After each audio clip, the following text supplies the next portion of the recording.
whether you're running good or bad here. You can't.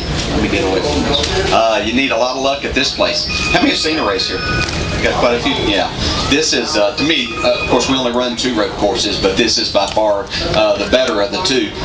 Enjoy this for a lot of reasons. One would be the history. I was talking with someone yesterday. Matter of fact, it was Elliott Sadler. And yesterday afternoon we were talking after the Busch race and talking about different things and talking about the long course here. And I was telling him my dad used to race here in what was called the Grand National Division at that time, and they ran the long course. And I think it would be pretty cool if we got that opportunity to do that. And they say that we can't do it because of braking. And I thought, well, when we run out of brakes here, all you got to do is ease off of them, and you can make it around there. But I think it'd be fun one time to be able to do that. But this is a fun place. Very difficult to pass, obviously. When they designed this road course and any road courses, they don't have 3,400-pound stock cars in mind, so it makes it a little bit more difficult for us.Ey're thinking about sports cars, open wheel cars, racing at these places. But if you happen to get a chance to watch any of the Busch race yesterday, you saw a pretty exciting race there. So I would think that you're going to see more of the same today, and should be a lot of fun. We've had a little trouble with our car.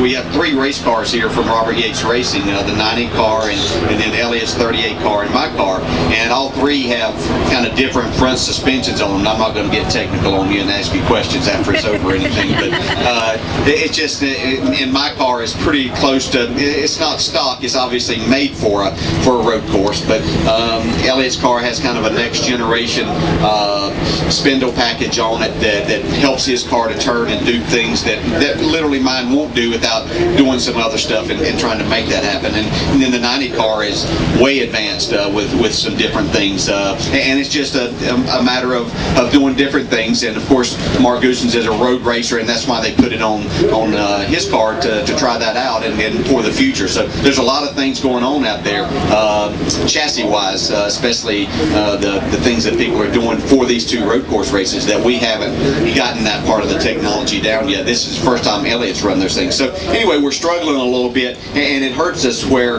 the faster part of the racetrack going up through and carrying speed up through the S's, and then getting through the bus stop, whatever you want to call it, on the back there. The inner loop is you have to carry a lot of speed through there, and we're having a difficult time making our car do the things that we need for it to do there. So, but that said, it's a long, you say 90 laps, you might not think that's long. If you're sitting in that car, it's a pretty long day having to negotiate these corners and shift as much as we do here. And so you have plenty of time. We'll use some pit strategy today.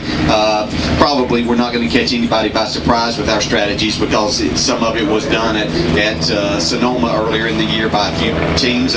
We were one of them until we got spun out, and it was going to work out pretty good for us. But we'll try some of that. May even look at the possibility of 2 tires here today at some point in time. I think that we saw here last year that the possibility of 2 tires could work, and we may do that today if our car seems to be handling reasonably. And you have to be careful though, because that last segment that you're going to run is going to be the longest on a set of tires that you're going to try to go, because what we're going to do is get in our pits and get that stop out of the way as soon as we get to our pit window, which is probably going to be somewhere just after 50 laps. We think that we can probably go the rest of the way, and we'll hope that there's not a green-white checker we know is a good chance of happening here.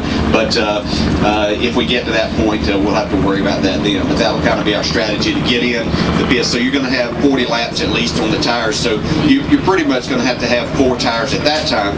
But maybe one of the stops or the other stop before that, we'll look at maybe 2 tires. So that, I'll open it up and your questions and see if I have the answers. If I don't, maybe I'll make something up. How's that? See if you know the difference. Anyone? No? Yes. Does the pit crew have to go through extra preparation because we're pitting in reverse in this course. Yeah, they spend a lot of time. Matter of fact, they started Monday. Normally they'll practice pit stops 2 days a week, but they started on Monday and they practiced a couple of the days they do 2 times. They'll practice maybe during the lunch break that they have, or and then again after work is over. But they practice every day coming, because it is something totally different for them. It's different than it is for the driver to race on something besides an oval. The pit crew has to do things backwards, so to speak, and they're going the different way, their guns in a different place basically, and so it makes it more difficult. The jackman has to go a different way around the car, and so it's something a little bit that's not normal for them, and so they have to get back into that rhythm, and so they'll do that, and then again next week they'll practice a little bit more to get back in their rhythm to get ready for Michigan.